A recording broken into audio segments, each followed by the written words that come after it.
এরকম 10টা ঘটনা যদি সারা দেশে ঘটে সবার কান খাড়া হয়ে যাবে। ওমর ইবনুল খাত্তাব রাদিয়াল্লাহু তাআলা আনহু হযরত আবু বকর সিদ্দিক রাদিয়াল্লাহু তাআলা আনহুর দরবারে হাজিরা দিয়ে বললেন, হে সম্মানিত খলিফা, আমার পিছনে রাষ্ট্রের এই টাকা কেন ব্যয় করছেন? কেন আমাকে প্রধান বিচারপতি করে রেখেছেন? তিনি বললেন, কেন? প্রধান বিচারপতির যা দায়িত্ব সেইটা আপনি পালন করবেন।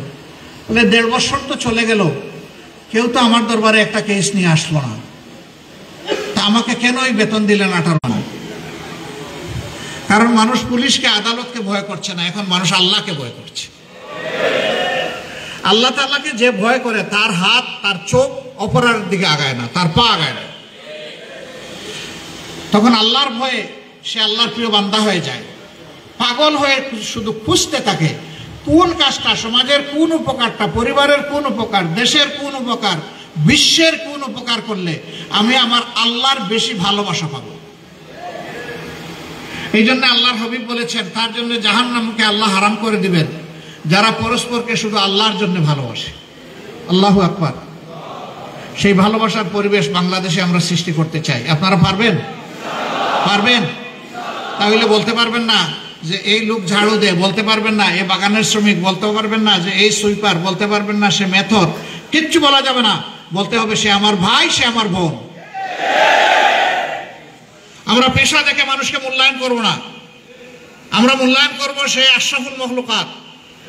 এমনকি ধর্ম দেখেও মূল্যায়ন করব না। ধর্ম কাউকে জোর করে গিলানোর দায়িত্ব আমার না। দিন আল্লাহ কারে দিবেন, হেদায়েত আল্লাহ কারে দিবেন, এই ফয়সালা কি আমাদের হাতে না আল্লাহর হাতে? আল্লাহ তাআলার হাতে। তবে কোরআনের কল্যাণের বাণীর দিকে তাদেরকে ডাকবো, নেক আমলের মাধ্যমে ডাকবো, যাতে কোরআনের সৌন্দর্যে তারা অভিভূত হয়ে মনের আনন্দে আল্লাহর দিনকে কবুল করে। কিন্তু কারো উপর কোনো জোরাজুরি চলবে না। এরপরে যদি কেউ তার সুযোগ সৃষ্টি করে দাও, আল্লাহু আকবার। এটাই আমাদের সহনশীলতার উদাহরণ। ইসলাম ধর্মই একমাত্র ধর্ম যে ধর্ম তার প্রত্যেকটি অনুসারীকে, ইমানদারকে শিখায় যে তুমি শুধু মুহাম্মদ সাল্লাল্লাহু আলাইহি সাল্লামের উপর ঈমান আনলে হবে না, তোমাকে আল্লাহর সমস্ত নবীদের উপর ঈমান আনতে হবে। আর দ্বিতীয় কোনো ধর্ম আসমানের নিচে জমিনের উপরে এরকম নেই। এক ধর্ম আরেক ধর্মের নবীকে গালি দেয়, আর আমরা সকল নবীর নাম নেওয়ার সাথে সাথে বলি আলাইহিস সালাতু ওয়াস সালাম, হে আল্লাহ করো। প্রত্যেক নবীর জন্য আমরা দোয়া করি নামটা নেওয়ার সাথে সাথে। এটি হচ্ছে আমাদের ঐতিহ্য, এটি আল্লাহ আমাদেরকে শিক্ষা দিয়েছেন, তার নবী আমাদেরকে শিক্ষা দিয়েছেন। সুতরাং ইসলাম হচ্ছে একমাত্র সার্বজনীন ধর্ম। এই ধর্মের অনুসারীরা কখনো সংকীর্ণ মনা হতে পারে না। তাদের হৃদয় হবে আসমানের মতো উন্মুক্ত, সমুদ্রের মতো উদার। সমস্ত মানুষ তাদের হৃদয়ে স্থান পাবে, ভালোবাসার জায়গা পাবে। প্রিয় কুলাউড়া এত সুন্দর একটা এলাকা, আলহামদুলিল্লাহ। এখানে নদী নালা আছে, আলহামদুলিল্লাহ। আবার বিদেশ থেকে পাখিগুলো এসে মাঝে মাঝে আমাদেরকে শীত মৌসুমে সঙ্গ দেয়। কি চমৎকার একটা উপজেলা। এবং এই উপজেলারই কোনো একটা প্রান্তে অতি মূল্যবান একটা খনিজ পদার্থ আছে। আমি সেটার নাম এখানে নিতে গেলাম না, সেন্সিটিভিটির কারণ। আল্লাহ তাআলা এমন একটি উপজেলায় আমাদেরকে জন্ম দিয়েছেন, আলহামদুলিল্লাহ রাব্বিল আলামিন। আমরা সারা দেশকে গড়ব, আর আমাদের এই জন্মভূমির উপজেলাকে ভালোবেসে সুন্দরভাবে গড়ব ইনশাআল্লাহ।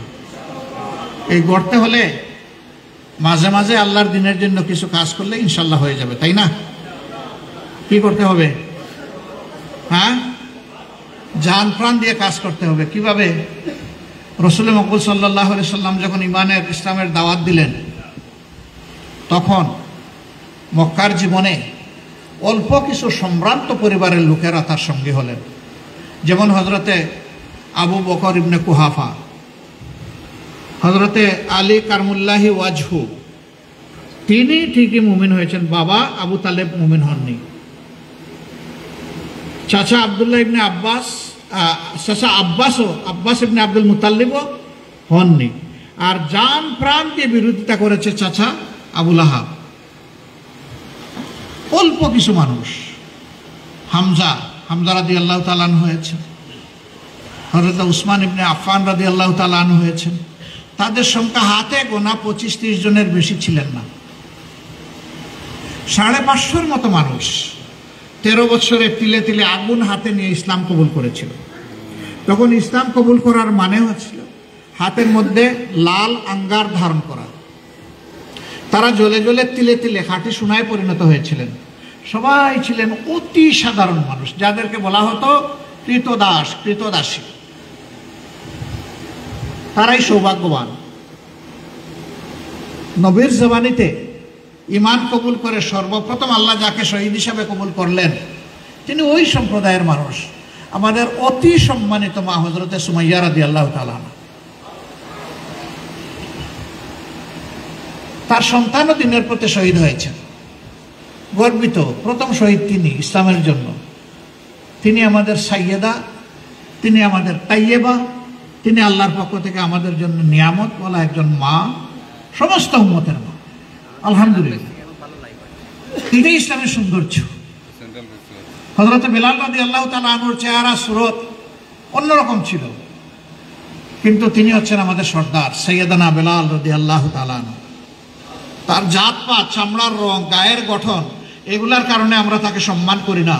আল্লাহ তার অন্তরে, কলিজায়, কালবে, হৃদয়ে, মগজে দিনের যে নূর দিয়েছিলেন সেইটার জন্য আমরা অন্তর থেকে তার জন্য সম্মান এবং শ্রদ্ধা করি। আমরা সেই ভালোবাসার সুষম বৈষম্যহীন সমাজটাই করতে চাই। এই জন্য দিন রাত ভাই কাজ করতে হবে। তারা কি করলেন?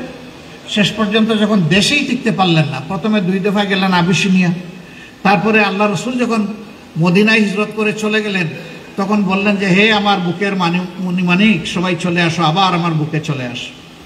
তখন সবাই আবিসিনিয়া থেকে চলে গেলেন মদিনায়। তারা তাদের নাগরিকত্ব ত্যাগ করলেন, সম্পদ ত্যাগ করলেন, স্ত্রী ত্যাগ করলেন, সন্তান ত্যাগ করলেন, মা বাপ ত্যাগ করলেন, সোনাদানা মণিমুক্তা যা ছিল সব ফেলে গেলেন, শুধু নিজের জীবন আর ইমানটা নিয়ে মদিনায় চলে গেলেন। এই মুহাজিরদের ত্যাগ আর মদিনায় আনসার যারা ছিলেন তাদের বুক পাতানো বিছনা, এই দুইটা একত্রিত হয়ে চমকে উঠল। আল্লাহর রহমত নেমে আসলো, মদিনা প্রথমে আবাদ হলো, আবাদ হয়ে গেল। কোরআনটা নিয়ে আসেন, আমরা এগিয়ে যাই। এই কোরআন কোনো দলের সম্পদ না, এই কোরআন সমস্ত সৃষ্টির সম্পদ, বিশেষভাবে মানব জাতির সম্পদ, আরো একটু স্পেসিফিক্যালি বলতে গেলে মুমিনদের বিশেষ সম্পদ। সুতরাং যেই নিজেকে মুমিন মুসলমান মনে করেন আবেগের সাথে, ভালোবাসার সাথে, তাদেরই আমরা একটু ভালোবাসা চাই, সমর্থন চাই, সহযোগিতা চাই। তারা সবাই এগিয়ে আসবেন ইনশাআল্লাহ। আমরা সেই লক্ষণ দেখতে পাচ্ছি। এত নির্যাতিত হওয়া সত্ত্বেও আমাদের কর্মীরা ধৈর্য ধরেছেন, চাঁদাবাজিতে লিপ্ত হন নাই। আমাদের কর্মীরা ধৈর্য ধরেছেন, জলমহাল, বনমহাল, বালুমহাল নিয়ে লড়াই করেন নাই। আমাদের কর্মীরা ধৈর্য ধরেছেন, সরকারের বিভিন্ন পদ পদবীর দখলদারি হাতে নিতে চান নাই। আমরা ধৈর্য ধরেছি, আরো ধৈর্য ধরব, কারণ জানি এটাই আমাদের সৌন্দর্য। আল্লাহ তাআলা সেইটাই আমাদেরকে শুনিয়ে দিয়েছেন। আমরা ওই পথেই হাঁটবো ইনশাআল্লাহ। আমরা নিজেরা আল্লাহর পছন্দের পথে হাঁটতে চাই, আর আল্লাহ তাআলার কাছে দোয়া করি এই জমিনটাকে আল্লাহ যেন তার পছন্দ অনুযায়ী কবুল করে নেন, দিন দিয়ে আবাদ করে দেন, সমস্ত বৈষম্য আল্লাহ দূর করে দেন, ইনসাফ আল্লাহ এই সমাজে কায়েম করে দেন। আল্লাহ তাআলা একটা মানবিক সমাজ আমাদেরকে উপহার দেন। আমি শেষ পর্যায়ে এসে শুধু যুবকদেরকে স্পেশালি বলতে চাই, তোমাদেরকে বেশি দায়িত্ব নিতে হবে। দুনিয়ায় যত পরিবর্তন হয়েছে আলহামদুলিল্লাহ যুবকদের হাত ধরেই পরিবর্তন হয়েছে। এমনকি এই 24 সালের পরিবর্তনও বাংলাদেশে হয়েছে যুবকদের হাত ধরে। তো তোমরা একটা সাময়িক পরিবর্তন করেছো, এখন স্থায়ী পরিবর্তনের জন্য তোমাদেরকে এগিয়ে আসতে হবে। আর আমরা যারা বয়স্ক যুবক আমরা তোমাদের পাশে থাকবো ইনশাআল্লাহ।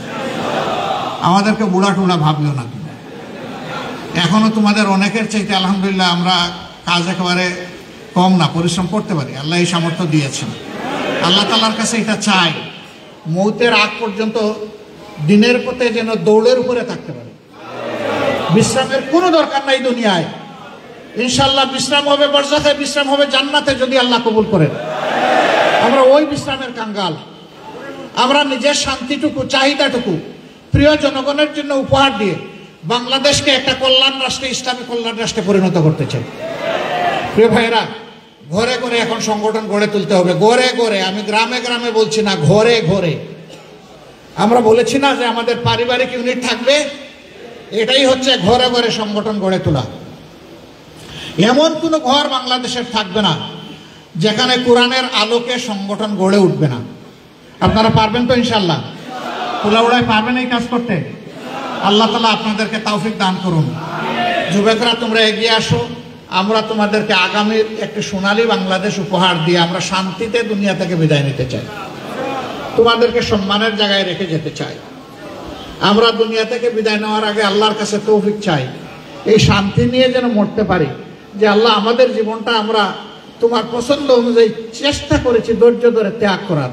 এখন আমাদের সন্তানদের জীবনটা তুমি সুন্দর করে দাও, শান্তির করে দাও, ভালোবাসার করে দাও, সম্মানের করে দাও। আপনারা কষ্ট করে যারা এসেছেন, আল্লাহ তাআলা আমাদের এই সকল মেহনতকে কবুল করুন। আমাদেরকে আল্লাহ তাআলা ক্ষমা করুন। তার ক্ষমার সৌন্দর্য দিয়ে আল্লাহ তাআলা আমাদেরকে মর্যাদা মণ্ডিত করুন। এখানে আমি আবারও বলবো, জাতপাত, দল ধর্মের